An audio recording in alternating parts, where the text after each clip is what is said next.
Evangelio aplicado a la vida con Salvador Gómez. Para dar mucho fruto, lectura del Santo Evangelio según San Juan, capítulo 15, versículos del 1 al 8. En aquel tiempo Jesús dijo a sus discípulos: Yo soy la verdadera vid y mi Padre es el viñador. Al sarmiento que no da fruto en mí, Él lo arranca, y al que da fruto lo poda, para que dé más fruto. Ustedes ya están purificados por las palabras que les he dicho. Permanezcan en mí y yo en ustedes. Como el sarmiento no puede dar fruto por sí mismo si no permanece en la vid, así tampoco ustedes, si no permanecen en mí. Yo soy la vid, ustedes los sarmientos. El que permanece en mí y yo en él, ese da fruto abundante, porque sin mí nada pueden hacer. Al que no permanece en mí, se le echa fuera como al sarmiento y se seca. Luego lo recogen, lo arrojan al fuego y arde. Si permanecen en mí y mis palabras permanecen en ustedes, pidan lo que quieran y se les concederá. La gloria de mi Padre consiste en que den mucho fruto y se manifiesten así como discípulos míos. Palabra de Dios.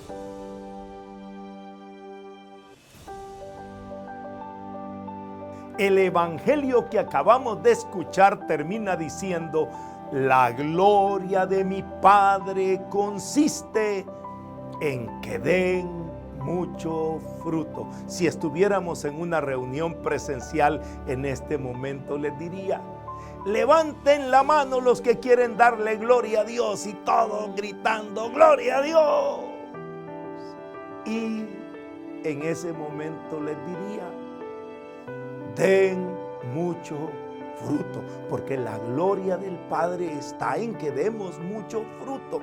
Pero la primera pregunta que surge es: ¿cuáles son los frutos que el Señor espera de nosotros? Y Juan Bautista nos ha señalado los primeros frutos. En San Mateo capítulo 3 versículo 8 nos dice, Juan Bautista nos dijo: den frutos dignos de conversión.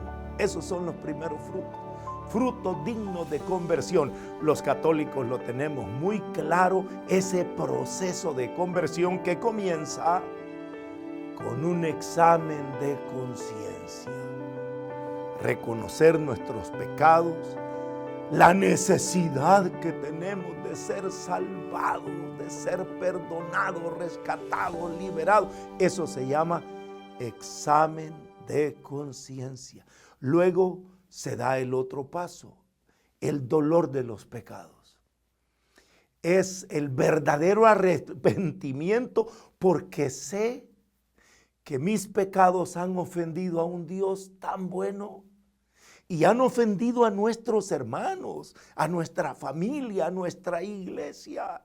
Ese es dolor, verdadero dolor de los pecados. Y luego avanzamos con otro fruto, que es el propósito de enmienda. La decisión firme de cambiar nuestra manera de pensar para cambiar nuestra manera de actuar y de no volver a caer en eso de lo que ahora nos sentimos tan dolidos y arrepentidos. Luego continuamos, los católicos lo sabemos bien, decir los pecados al confesor, es decir, tener la valentía de reconocer no solo delante de Dios, sino delante del ministro de la iglesia, porque como ya dijimos, nuestros pecados ofenden a Dios, pero también a la iglesia, a los hermanos, y que el ministro pueda ver nuestro sincero deseo de conversión para luego recibir la absolución. Pero también terminamos los católicos con un fruto más importante, que es cumplir la penitencia. En la medida que es posible y según el consejo de nuestro confesor, si es conveniente, vamos a reparar el daño que hemos hecho. Tal vez nos enviará a pedir perdón o a hacer un acto de caridad o a hacer una oración, algo especial, según el consejo que Él nos dé. En pocas palabras, los frutos de conversión comienzan reconociendo la necesidad que tenemos de cambiar el rumbo de nuestra vida, dejar nuestra manera de pensar y actuar de los criterios del mundo, es decir, de esta cultura de placer y consumismo en la que vivimos inmersos, para tener la manera de pensar y actuar que nos ha enseñado Jesús en el Evangelio.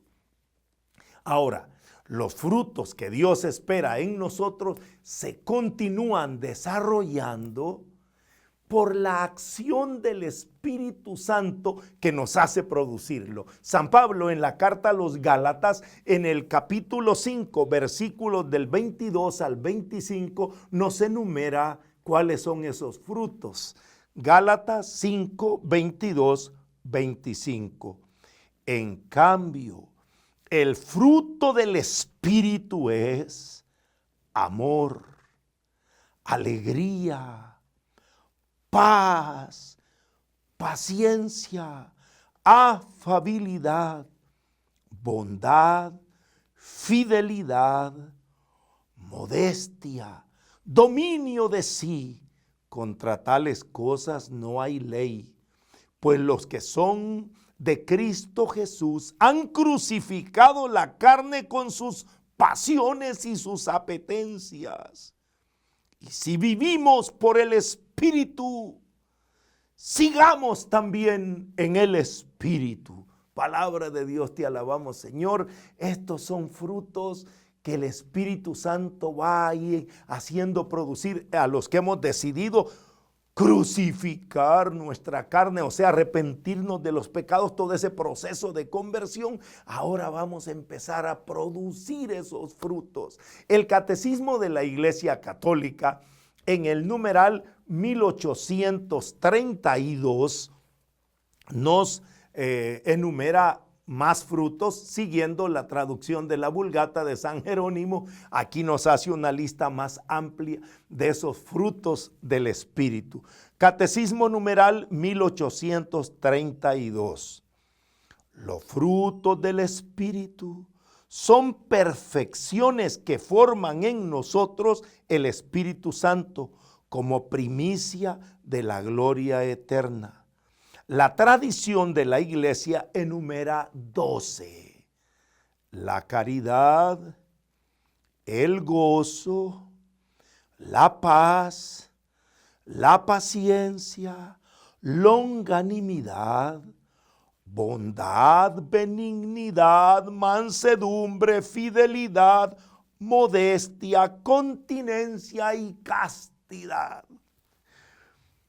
Ahora, la pregunta siguiente y más importante es, ¿y cómo puedo producir esos frutos que Dios espera de mí?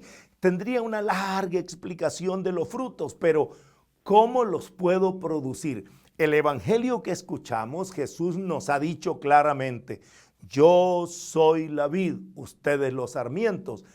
El que permanece en mí y yo en él, ese da frutos abundantes. Aquí la palabra clave es permanecer unidos a Él, porque es la única manera de dar frutos. Él dijo, sin mí no lo van a poder hacer. Ahora la pregunta es, ¿y cómo podemos permanecer en Él?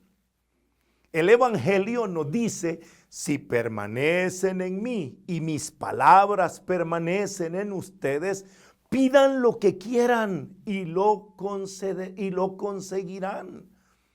Aquí Jesús nos señala dos caminos seguros para permanecer en Él.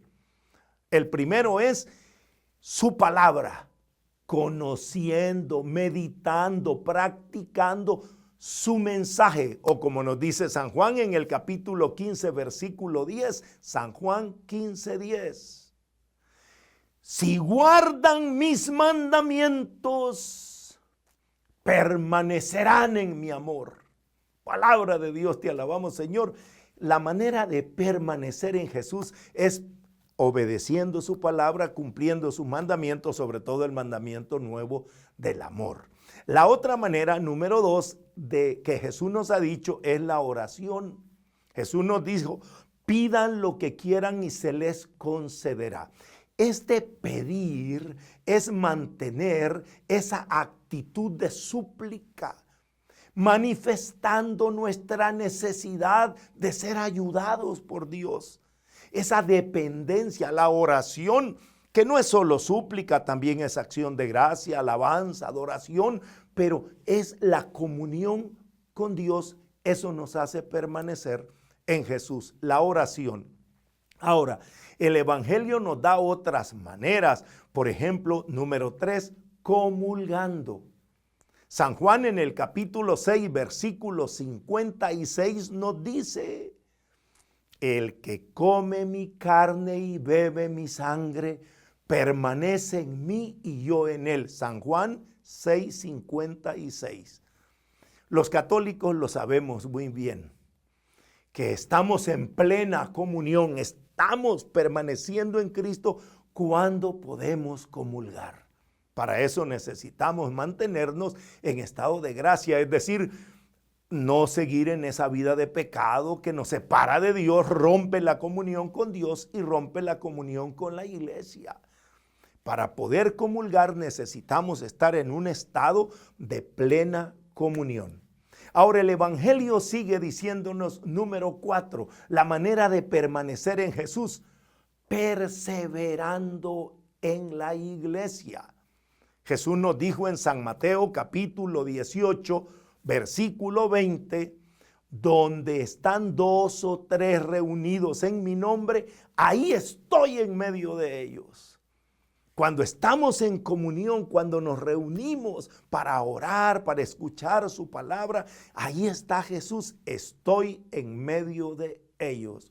Por eso, el autor de la carta a los Hebreos, en el capítulo 10, versículo 25, Hebreos 10, 25, nos recomienda que no abandonemos nuestras asambleas, como algunos acostumbran a hacerlo. No van ni a misa, no se reúnen en sus grupos de oración, ya no asisten a sus movimientos, ya no están con los hermanos. Y dice el autor de la carta a los Hebreos, no te ausentes, al contrario, reúnanse para animarse unos a otros. Esa es la manera de permanecer en Cristo. Donde están 2 o 3 reunidos, ahí estoy yo en medio de ellos. Y por último, número 5, sirviendo.